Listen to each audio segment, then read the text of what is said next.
क्या आपके परिवार से कोई इससे पहले सरकारी नौकरी में था? क्योंकि नीरज जो है वो आर्मी में भी सर्व करते हैं जैसा आप बता रहे हैं, तो कोई अनुभव था इससे पहले सरकारी नौकरी का? नहीं, ये भी हमारा एक पहला अनुभव है। अच्छा। कि इससे पहले परिवार में जैसे हमारे दादाजी थे या हमारे पिताजी और 3 भाई हैं वो थे, और हम भी आगे मतलब तीनों जो मेरे पिताजी और थे उनके मतलब हम 14-15 बच्चे हैं, तो उन सब में एक बच्चा यहाँ प्राय इसमें मतलब सरकारी में लगा था, माली में। और नहीं तो उसके बाद तो हमारे परिवार में पहली जॉब ये हमारी 3-4 पीढ़ियों से हमने जो मतलब देखी नहीं सरकारी, ये पहली जॉब थी हमारी।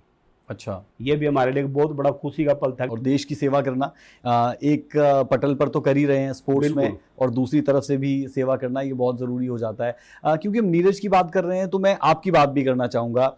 आप क्या काम करते थे? क्या आप सिर्फ खेती पर निर्भर थे या फिर नौकरी भी करते थे, और आपका सफ़र किस तरीके से बीता है इस पर ज़रूर बताएं, क्योंकि ये उन माँ बाप के लिए मोटिवेशन है जो ये सोचकर चुप रह जाते हैं कि हम अपने बच्चे को आगे नहीं भेज पाएंगे क्योंकि आर्थिक तंगी है। उन तमाम पहलुओं के बारे में ज़रूर बताएं हमारे दर्शकों को। जी बिल्कुल, जैसे हम लोगों का एक सफ़र था, वैसे तो हम लोग मतलब एक किसान है, किसान के घर में ही पैदा हुए हैं और खेती हमारा एक पेशा है जी। लेकिन खेती में गुजारा इतना बढ़िया होता नहीं था कि परिवार मतलब एक ज़्यादा मेंबर का परिवार था। उस टाइम तो हम 4 भाई थे, 4 मिसी थी, घरवाड़ियाँ थी, तो 8-9 लोग थे, हमारी माता जी 10 मतलब ऐसे थे हम लोग। तो उस टाइम मतलब उसमें हमारा गुजारा नहीं होता था। उसके बाद आगे फिर बच्चे होंगे, उनकी पढ़ाइयों का खर्च होगा, तो ये सोच के मतलब ये खर्च चल नहीं पाएगा, तो हम लोगों ने मतलब चारों भाइयों ने ही बाहर प्राइवेट सेक्टर में प्राइवेट नौकरियां शुरू कर ली। भाई कोई 10,000 कमा रहा है, कोई 5,000 कमा रहा है, इसके मतलब इस लेवल में हम लोगों ने सभी ने मतलब कलेक्शन अपनी इकट्ठी करनी शुरू कर दी। वो सभी बाहर से इकट्ठा करते थे और जितना नीरज पे या परिवार पे चलाने पे अपना खर्च होता था वो करते रहे थे।